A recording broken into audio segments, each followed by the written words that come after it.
Memo akwa be nen so me na wase wo mre no wadaje wo de mayen Joada de be peme na fie yeda sepa mo amu hwe yen fie ahyase no minim se wasuade 5 minutes won ze yenche no watimi akọ adwuma so wo hwe so ne nkura no na munyina mutie bi na tumi aboa wiki munyina yakasa afa malaria anase chidi ehu mene Dr. Mamia Isel na edin komoyi mede asede ma me sponsor Endpoint Homeopathic Clinic ya re nko ade hawa dogwo abotre o me se wo ko besa fro no no adi nkomo ti me sre wo ya re nko ade a wo fre no 0244 867068 obejo so dog men na wase na wo twi mu aboa yem pa ye de nkomo nyina fa malaria ho no ba wiye nti ye hwe prevention any treatment any complications are ewo ho so in case say it be cry ya ka kire ya kotese ya malaria na ye no rough the brain ti true ne mapemfo ne nkwada under 5. Okay, nti for now no your artemisinin based treatment therapy say ma nti the ewo ne artemether lumefantrine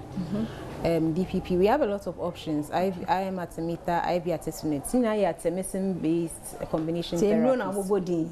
Ndona na body no. Ye we draw I treat malaria nti nka say edro bi enu ana wo de bibidro na de bia wo be ye bibidro ye good o but ebia sometimes e wo ho a ebro de bibidro betumi ayama o nti e wo say won ko ye ho test na won nya treatment nro wo ho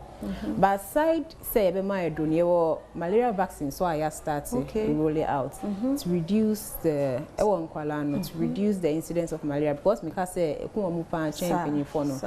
to say you roll out malaria vaccine Oti region Volta region central also and to say other parts of northern parts of the country say a draw into eventually no able say and across the entire country no ye malaria vaccine no say preventive therapy ye was said nkwala no move from malaria so that's one ye net so ye ma say every 4 years aside the America say ma pay for net ni nkwala so net ye ma obia net ye call round last week say ye call round ye call house to house ye check net ye registration after that ye ba be check net ntini na ye to reduce malaria incidence. E won so any environmental department e wa assembly so ye adwuma.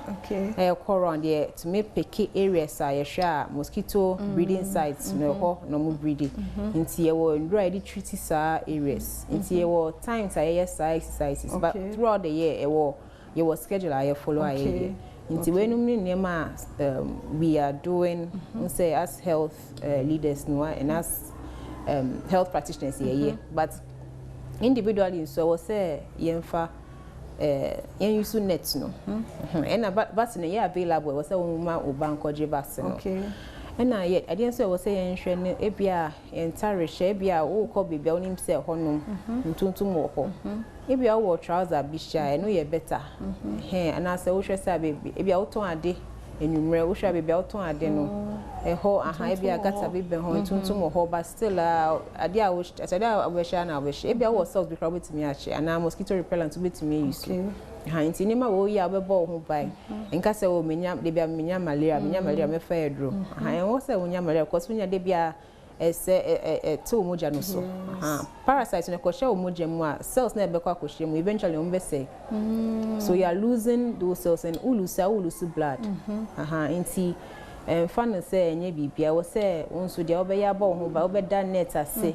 so was spray bi na hwe na omdos wo dan mo betimi pie na was spray ho kakra ha mu wa na wasankom nti we nyina ye nima a obetimi aye a protecting him from malaria to complication na wo ho say ya diagnose you be na utwi we ni nti say obi wo malaria na on fa home treatment na onye de wo say onye de tumi sini say otumenya liver damage. Yes, as me say liver no. Intenu na ma jaundice no. Unse affect o liver into eventually unse when you say yellow. E ba ne sa o liver na failure na say infected. E wo kidney problems also. Inti e ba ne sa unse makase bubu destroy red blood cells. Inti e ba ne sa sometimes no our body no flashing out. We can have issues where it may blocky areas in your kidney. I feel who na who say moja no cells no so Jones or no brown and a black sun, red blood cells na eba. A friend of hemolysis. That means sickness no say moja no so sa and anemia can kill. And I'm about cerebral complications. Said to me call nipa no brain to me affecting nipa no brain. After nipa no or coma. And I say behavior no ye normal. Aqua affecting our dream. Until we have so many to me affected coma, to me affected lungs. It's if nipa no to me or be a friend of respiratory distress or because of malaria. Until malaria no nyema bebre about negative complications bebre just that because you were in crying and I said you was city feel say see what hormone but who no bebre senior you don't see the actual situation okay that's papa Dr. Mami ya isel na watchi mu ushia no baby afase da mama na da romanti one ya fa mu yie pa wo malaria ho nkomo yi so yare nko ade a kokko test ehwe ene pharmacies no ne ade ubowura ma ko check ntue bi eso ma check ade am ebi wo hopa otu ana mo kwa yare sabia na yatumi ahwe ya ma mosquito net na misro e ma tan no munnem jai mu ohye no na dem na mo hu ban free malaria no ho Point Homeopathic Clinic yeda se yare hawa ofra obejo so 0244 867068 na uche besi mo nsem kwa ho ndi ho a ebeto so